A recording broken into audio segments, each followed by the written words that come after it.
सांगते तुम्हाला, लोखंडा लोखंड कापत नाही मी. संतांचे शब्द फक्त सांगतो. तुझं आहे तुझं पाशी पडी तू जागा चंद्राशी. ही ज्ञानेश्वरी ज्याच्यावर बोलतोय, गाजा गाथेवर बोलतोय, तिथेवर बोलतोय, ते पण तुमच्याच घरामध्ये. फक्त बघा त्याच्याकडे. त्याची ज्ञानेश्वरी वाचे व दत्ता साचे भय कळी काळाचे नाही. त्या शेवटचं उदाहरण याच्या नातं सांगून पुढे जाऊ आपण. संभाजीनगरला 7 वर्षाखाली ऑफिसला निघालो मी सकाळी 9:30च्या दरम्यान. दुसऱ्या गल्लीतले लोक आले. ते म्हणे महाराज आमच्याकडे फलाना कार्यक्रम आहे, पट्टी द्या. मला गल्ली तुमची, आम्हाला कशाला मागता? नाही महाराज द्यावं लागेल. खिशात हात घातले, काहीच नव्हतं. सर द्या काहीतरी. काहीच नव्हतं खिशात. मला संध्याकाळी आले की 500 रुपये घेऊन जावं आणि मी ऑफिसला निघून गेलो. संध्याकाळी 7 वाजता ऑफिसून परत आलो. आता ते दिवा फिवा पटकन त्यांना कळलं की साहेब आले पळत आले तिथे. साहेब पट्टी द्या. बायको अंगणातच उभी होती. मी तिला म्हणलं अगं 500 रुपये दे बरं यांना पट्टी आणून. ते काय नाही साहेब म्हणे 500 नाही 1100 रुपये द्या. अरे म्हणलं सकाळी 500 देतो. म्हणलं नाही तुमचे वकील साहेब म्हणले बाबा आले की 1100 रुपये घेऊन जा. म्हणलं वकील साहेब? कोण वकील साहेब? तुमचा मोठा मुलगा. माझा मोठा मुलगा LLB ला शिकायला होता. बघा बरं त्याची ज्ञानेश्वरी. भय काळी काळाचा राहणार नाही. माऊलीच्या वयाप्रमाणे जर वागलो आपण तर. मी बायकोला मला अगं 1100 घेऊन येते. म्हणजे 500 म्हणले ना आता. नाही आपल्या वकील साहेबांनी 1100 म्हणलं. कोण वकील साहेब? अगं 1100 रुपये आणतो. दिले का? माझ्या ठिकाणी तुम्ही असता पण काय म्हणलं?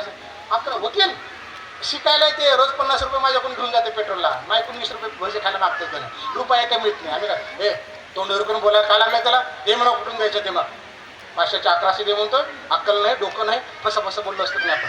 मी काय म्हणलं अगं आपले वकील साहेब म्हणले दे. मला सांगा माझ्या लेकराचे शब्द मी खरे करणार नाही, माझ्या लेकराला मी मोठं करणार नाही. त्याचं जर आपण लोकांसमोर करणार असेल तर लोक कोण मोठं करतील होताना? मी केलं पाहिजे ना. कोणी सांगितलं हे? माऊलीने सांगितलं. आणि पुत्रे मी सर्व गुणी जिनावा हे बापा शिराणे तरी ते सारंग पाने फळाले. माझ्या लेकराला मी मोठं करणार आहे. माझ्या लेकराचे शब्द घरात आल्यानंतर काय बोलायचे बोलू. लोकांसमोर अपमान करणार नाही. कारण माझ्या लेकराला मोठं करणं जबाबदारी माझी आहे. मग मला सांगा मला म्हातारपणाला वृद्धाश्रम मिळेल का? माझी लेकर सेवा करतील का? माझं कसं घ्यायचं काही कारण आहे? अजिबात कारण आहे. ज्या लेकराला एवढं प्रेम करतो एवढं त्याला कळतं की माझा मास सांभाळतो.